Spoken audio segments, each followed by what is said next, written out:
ഇടുക്കി നെടുങ്കണ്ടം ഇരട്ടക്കൊലപാതകത്തിൽ പിതാവിന്റെ തിരോധാനത്തിലും അന്വേഷണം ഊർജിതമാക്കാൻ നീക്കം. കൊല്ലപ്പെട്ട മേരിക്കുട്ടിയുടെ ഭർത്താവ് മാത്യു തോമസിനെ 2016 കാണാതായത്.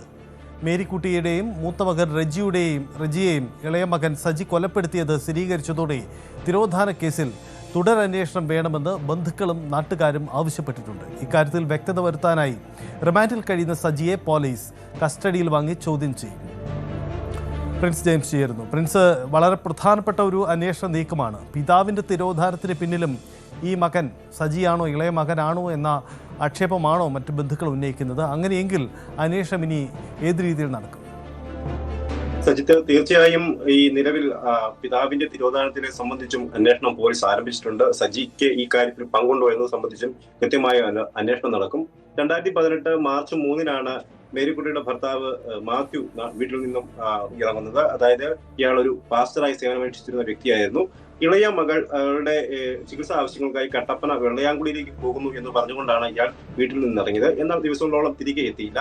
ഇതേ തുടർന്ന് മകൻ റെജി മാർച്ച് 9 2018 മാർച്ച് 9 പോലീസിൽ പരാതി നൽകുകയായിരുന്നു. തുടർന്ന് നടന്ന ഒരു അന്വേഷണത്തിനൊക്കെ ഇയാൾ നെടുങ്കണ്ടത്ത് എത്തിയിരുന്നെന്നും ബസ്സിൽ കയറി പോയിരുന്നെന്നുമൊക്കെയുള്ള സൂചനകൾ ലഭിച്ചു. എന്നാൽ പോലീസ് ഈ രീതിയിൽ അന്വേഷണം നടത്തിയെങ്കിലും CCTV ദൃശ്യങ്ങളടക്കമുള്ള തെളിവുകളൊന്നും ശേഖരിക്കാൻ ലഭിച്ചില്ല.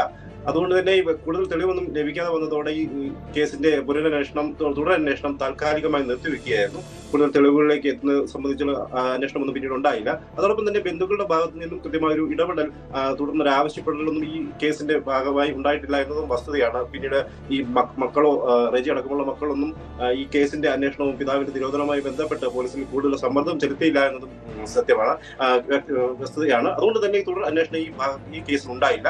എന്തായാലും ഈ സംഭവത്തെ തുടർന്ന് ഇപ്പോൾ ഇരട്ട കൊലപാതകം സംഭവിച്ച സാഹചര്യം കൂടിയുണ്ട്. സഹോദരൻ റജിയെയും അമ്മ മേരിക്കുട്ടിയും സഹോദരൻ സജി വളരെ ക്രൂരമായി കൊലപ്പെടുത്തിയ ഒരു സാഹചര്യം. ഈ സാഹചര്യത്തിലാണ് പിതാവിന്റെ തിരോധാനത്തിലും മധുവിന്റെ തിരോധാനത്തിലും അന്വേഷണം വേണമെന്ന് നാട്ടുകാർ ആവശ്യമുന്നയിക്കുന്നു. അപ്പം ബന്ധുക്കളും ആവശ്യമുന്നയിച്ച് രംഗത്തെത്തിയിരിക്കുന്നു. അതുകൊണ്ട് തന്നെ ഈ കേസിൽ ഒരു കൃത്യമായ അന്വേഷണം നടത്താനാണ് പോലീസിന്റെ നീക്കം. പ്രത്യേകിച്ചും കട്ടപ്പന ഡിവൈഎസ്പിയുടെ നേതൃത്വത്തിൽ പ്രത്യേക ഒരു അന്വേഷണ സംഘമൊക്കെ രൂപീകരിച്ചുകൊണ്ടാണ് ഇപ്പോൾ നെടുങ്കണ്ടം ഇരട്ട കൊലപാതക കേസിലെ അന്വേഷണം നടന്നുകൊണ്ടിരിക്കുന്നത്. ഇപ്പോൾ പ്രതി പീരുമേട് ജയിലിൽ റിമാൻഡിൽ കഴിയുകയാണ്. പ്രതിയെ കസ്റ്റഡിയിൽ വാങ്ങിയ ശേഷമായിരിക്കും അന്വേഷണമൊക്കെ ഉണ്ടാകുക. പ്രത്യേകിച്ചും ഇരട്ട കൊലപാതകത്തെ സംബന്ധിച്ചും അതോടൊപ്പം പിതാവിന്റെ തിരോധാനവുമായി ബന്ധപ്പെട്ട കേസിൽ കൃത്യമായ ഒരു അന്വേഷണം ഉണ്ടാകുമെന്നാണ് പോലീസിന്റെ ഭാഗത്ത് നമുക്ക് വ്യക്തമാകുന്നത്. സജിത്ത്, പ്രിൻസ്, ഒരു കാര്യം കൂടി, 2016 ഈ പിതാവിന്റെ തിരോധാനം. അപ്പം